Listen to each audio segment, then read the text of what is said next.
face you here.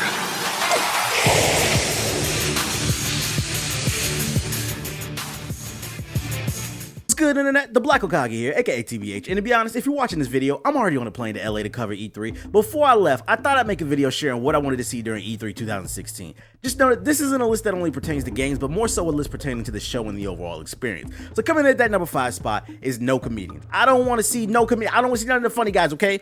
E3 is a place for gaming culture to be celebrated and uplifted, but every year these game companies call people like Aisha Taylor and Joel McHale to ruin their presentation. Now I'm all for poking fun at oneself, but every year they come to these trade shows with these corny, dry jokes that create awkward situations. Maybe it's not necessarily no comedians, but it seems like these companies can only afford bad comedians. So I think it's about time we do away with that and just talk about games. Let us be excited for the games that you're announcing. It's enough E3 cringe compilations on YouTube from the previous years to last us a while, okay? And coming in at that number 4 spot is VR. It's been on the hype the past few years, and finally Oculus Rift and HTC Vive have hit the market with PSVR coming this fall. The only problem is most early backers haven't received their headsets, so not a lot of people even try these things outside of the media. I got to play a game called Adrift for the Oculus Rift during last year's E3, and I wasn't too impressed. The best way I could describe my experience is it felt like I had a 3D camera in my face. Anywhere that I would look, the game would turn the camera, and that was cool, but I still had to use a controller to move my character, so I was always aware that I was playing a game. It didn't feel like I was in the game's world, which a lot of people hype it up to be like. It felt like a glorified 360 camera, but then again, it could have just been the game I was playing. It could have been boring. That's why I'm curious, because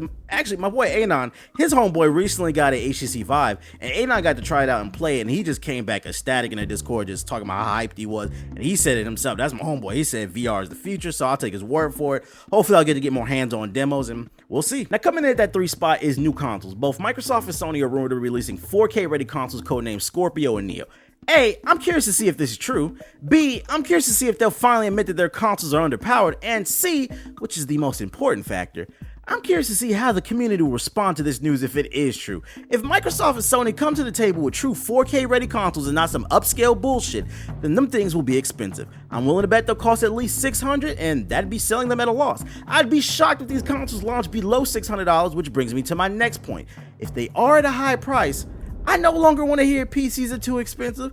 You bought a PS4 and now you gotta buy PS4K at an even higher price? And imagine if they lock certain games behind these new consoles because the old ones can't run them. Nintendo's doing that already with their new 3DS, so I don't want to hear that's not an option. It all sounds hypocritical to me. I thought the benefit of consoles, how cheap and how simple they are, yet things keep getting more expensive and more complicated.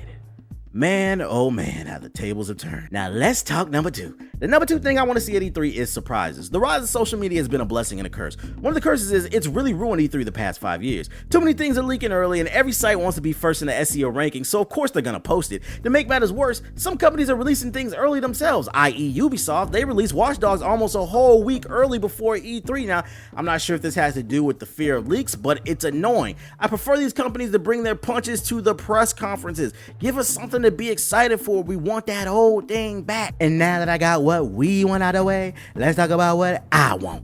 My number 1 thing that I'm looking forward to at E3 2016 is Mass Effect Andromeda. Who is the protagonist? What are the new classes? What's multiplayer gonna be like? Is the rumor true that one side mission planet is bigger than all the planets combined from the previous games? What are the new alien races? How much better is it gonna look now that it's running on the Frostbite 3 engine? This is the year that questions need to be answered. The Mass Effect community has waited long enough, and honestly, this should be the biggest game coming out of E3. I wanna see gameplay on top of gameplay on top of gameplay. A little 2-minute trailer ain't enough. I need at least a 10-minute stage demo to bless us all.